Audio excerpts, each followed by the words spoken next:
Olá pessoal, vim aqui hoje, nesse sábado, falar para vocês a palavra de Deus no dia de hoje, as orações que nós temos feito, né? Nem hoje estou aqui sem o Jair e sem a Cris, mas hoje veio de novo uma história que na Bíblia abri ontem, caiu Neemias 10 e 11, e hoje é a continuação.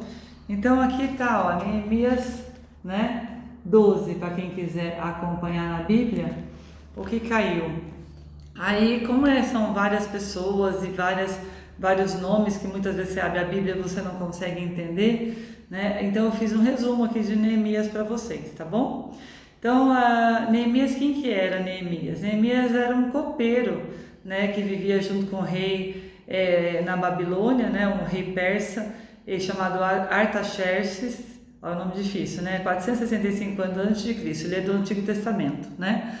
E o rei, ele era muito influente, muito respeitado, porque como ele vivia sempre perto do rei, tinha muita confiança do rei, porque ele não permitia, ele cuidava do rei de uma tal forma que ele não permitia que o rei fosse envenenado, né? Então a confiança grande que o rei tinha nele, então ele era muito respeitado naquele reinado.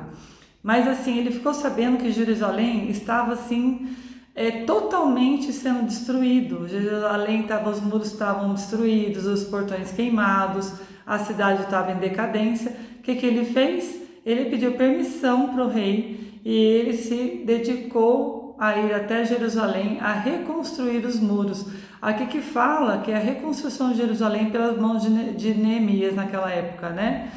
E ele tirou Jerusalém, começou a trabalhar, ele teve muito ajuda dos materiais, até pelo próprio rei, mas também nessa época muitas pessoas começaram a doar as coisas para ele, tantos alimentos, coisas assim da terra. Mas ele também sofreu muita perseguição, né, pelos próprios governantes que tinham em volta de Jerusalém, que não queriam que Jerusalém fosse reconstruída. Então ele sofreu muita perseguição, mesmo assim ele foi muito sábio, ele era muito dedicado, ele era muito astuto. Aqui ele fala que ele demorou nessa reconstrução 52 dias, né? E aí ele teve com ele o sacerdote Esdras, que aí estava ali com ele colocando as leis, né? Que teriam seus mandamentos que teriam que ser seguidos ali naquele povoado depois de Jerusalém.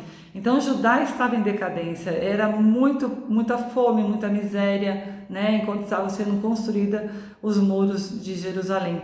E ele conseguiu, toda essa contradição, toda essa dificuldade que ele encontrava ali, ele construiu depois de 52 dias, conseguiu reconstruir, né, Jerusalém, os muros, os portões, a cidade em si.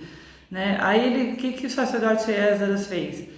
Ele fez que as pessoas ali confessassem os seus pecados. Essa era a lei, confessassem os seus pecados, e o juramento em que o povo se compromete em guardar os mandamentos da lei, né? Então ele tinha a purificação do templo ali, e o povo fez esse juramento de ter, guardando os mandamentos, seguir segundo os mandamentos da época. Então, como que Neemias conseguiu tudo isso? Fazer tudo isso, ser respeitado, ser governador ali da província de Jerusalém. Ele conseguiu por quê? Porque as mãos de Deus estavam com ele, estavam o abençoando, né? Então as mãos de Deus eram com Jeremias, então ele conseguiu tudo isso, apesar de toda a dificuldade. Então Deus abençoou seu trabalho poderosamente. Ele era um líder talentoso, Neemias, carismático, íntegro, rígido com relação à justiça, né? E demonstrava grande humildade, bondade e piedade. Ele possuía uma fé verdadeira no Deus de Israel e era comprometido com zelo pelo culto ao Senhor, né? Então ele era um exemplo de pessoa, ele era uma pessoa íntegra, um grande líder, e ele era muito astuto em todos os momentos, porque ele orava sempre a Deus pedindo que Deus o encaminhasse e ajudasse ele naquela função, naquela missão que ele tinha. E foi feito aí em 52 dias, gente. Ele reconstruiu Jerusalém, ajudou a levantar a cidade, colocou essas leis junto com Esdras, que é o que depois vem, né? Também na Bíblia tem a história de Esdras, mas aqui veio para mim, engraçado que veio 2 dias a mesma palavra. E eu abri ontem a Bíblia. Hoje, na minha oração, eu abri de novo e fechei. Falei, não é possível que Deus quer falar sobre Neemias comigo, né? E vim agora aqui para o meu cantinho de oração, abri de novo a Bíblia. Caiu Neemias, 3 dias seguidos. Então, assim, no mesmo assunto. Então, assim, Neemias é um exemplo. Então, assim, deixa eu ver o que quer dizer para nós, né, essa palavra de hoje. Aí eu abri, como sempre abro também, né, Minutos com Chico Xavier, e o que veio, né? Olha a lição que veio do Chico Xavier, né? Ó, vida boa. Que eu vou ler um trechinho aqui para vocês, né? O egoísmo alimenta a boa vida. Caridade enriquece a vida boa. Então, aqui quer dizer o quê? Nem sempre a boa vida significa vida boa. Muitos estão na boa vida do egoísmo, do vício, da indisciplina, do crime, da preguiça, da corrupção e da ignorância. Hoje gozam a boa vida, logo mais experimentarão a má vida. Ao caminhar para a universidade, deparava-me frequentemente com muitos alunos bebericando nos bares dos arredores. Aparentemente estavam alegres, festivos, curtiam a boa vida. Mas na hora da prova, todo concurso na vida profissional, somente tiveram a vida boa, os que se dedicaram com afinco aos estudos. O egoísmo está na raiz de todos os nossos males. E a espiritualidade nos diz que o egoísmo alimenta a boa vida. Cuidado! O egocentrismo nos faz desrespeitar o próximo para atender às nossas necessidades. Com isso teremos a boa vida, mas nunca a vida boa, porque o mal que fizermos a alguém, nós faremos primeiramente a nós mesmos. O egoísmo tem muitos filhos, como o orgulho, a inveja, a cobiça, a crueldade, a violência, o desrespeito ao próximo. Nada disso poderá resultar em bem verdadeiro em nossa vida. O mal não é capaz de produzir o bem. Por isso, vale a pena considerar o conselho espiritual para levarmos a vida boa desde já. E faremos isso todas as vezes que a caridade enriquecer nossas atitudes. A caridade também tem muitos filhos, como o perdão, a tolerância, a compaixão, a generosidade, o otimismo e a alegria. É sempre melhor ficar ao lado do bem, ainda que tal comportamento nos custe a incompreensão do mundo, pois sabemos que esse é o gostoso preço que se paga pela vida boa que tanto almejamos. Então essa palavra que veio do espírito de Sheila aqui falando mandou essa mensagem para Chico Xavier, né? Ela quer dizer o que para nós, juntamente com o livro de Neemias? Se a gente for ver bem, Neemias tinha, né, uma boa vida lá naquele reinado do rei persa. Ele tinha toda a fama, o respeito que ele precisava, ele tinha tudo que ele podia ter lá, uma boa vida, né? Mas ali era até o ego dele que se inchava, porque ele estava ali sendo respeitado pelo rei, né? Que todos queriam aquele lugar dele. Mas mesmo assim, Neemias não se conteve e foi fazer aquilo que o coração dele mandava de acordo com as leis de Deus, aquilo que ele conversava com Deus. Ele foi lá e vê o que Deus queria que ele fizesse. Então Deus queria que ele saísse daquela boa vida, né? E viesse com um trabalho árduo ali para servir várias pessoas, que é a generosidade, a caridade que ele fez. Ele se arriscou até a própria vida para que ele pudesse ir naquele outro povoado com tanta gente querendo desviar ele do caminho ou matar mesmo, porque ele não queria a reconstrução de Jerusalém. Neemias foi lá e deu esse grande exemplo para nós, exemplo de caridade, de dedicação, de humildade, generosidade, e ele ele conseguiu reconstruir de acordo com as leis de Deus. Então muitas vezes aí ele vai ter a vida boa, né? Porque a vida boa é aquela vida que vem com tudo de bênçãos, né? Não a boa vida que você está lá gozando do seu prazer, seu mero prazer, sem pensar no teu próximo.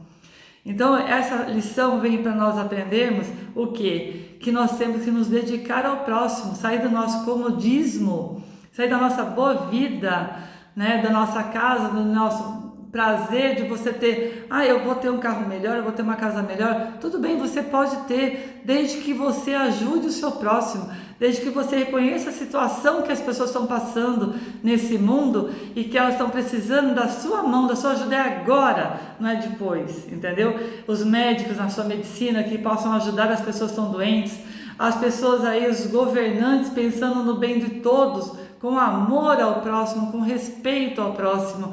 É o que nós precisamos de pessoas assim, que vão se doar, que vão fazer uma campanha de alimento, que vão fazer uma campanha doando roupas, né? Doando celular que está aí parado na sua casa para as crianças fazerem as suas atividades em casa, doando o seu amor, a sua compreensão, doando a sua palavra, falando em Deus para o seu próximo.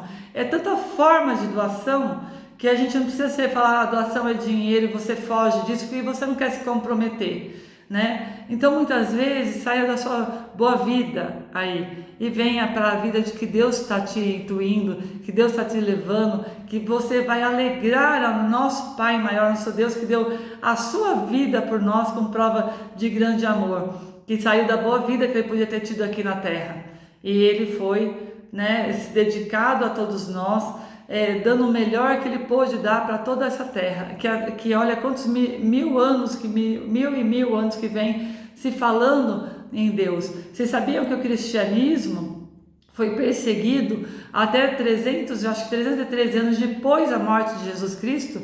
Os cristãos eram perseguidos, né? Até que um político, vendo que a maioria era cristão, estava aquela força enorme se convertendo para o cristianismo, e eram muito perseguidos, o que ele fez? Ele se aproveitou daquela situação, não me recordo o nome dele, mas ele instituiu a lei de que era livre a religião na região ali de Israel, tudo, para não ter perseguição mais aos cristãos. Mas 300 anos, gente, depois da morte de Jesus Cristo. Então ele usou aquilo para fortalecer a parte política dele, entendeu? Ele fez um grande benefício a nós, todos cristãos, mas assim, foi uma troca. Então não faça com troca, faça com amor, faça com dedicação, faça com aquilo que você vê que é justo. Seja a justiça de Deus na terra, seja a palavra de Deus aqui na terra, seja você fazendo a tua parte aí na sua cidade, onde você estiver, no teu bairro, faça a tua parte. Vamos ajudar nosso próximo, vamos fazer aquilo com o seu coração, que Deus quer que você faça, que Deus vai aprovar o seu ato, né? Então vamos sair dessa boa vida e vamos ter a boa vida junto com Deus, porque é Ele que traz para nós as bênçãos, Ele abre grandes portas, Ele faz o impossível acontecer na sua vida, porque Deus é todo poderoso, Ele tem toda a glória, Ele que construiu tudo isso. Então, se você está com Ele, queira ter essa vida boa junto com Deus, porque você vai ser abençoado, você vai ser reconhecido e você vai ser honrado em todos os aspectos da sua vida. Você nem vai acreditar o tamanho da felicidade e da alegria que vai preencher teu ser quando você está fazendo o seu trabalho junto com Deus, aquilo que Ele queria de você aqui nessa terra, tá bom, meus irmãos? É exatamente isso que eu vim passar para vocês, que veio com a conclusão do que foi Neemias, um grande homem, um grande exemplo, um grande caráter, que todos nós possamos ser um pouquinho de Neemias, tá bom? Grande beijo nesse sábado, que Deus abençoe todos vocês e até amanhã, se Deus quiser, com a permissão dele. Fiquem com Deus.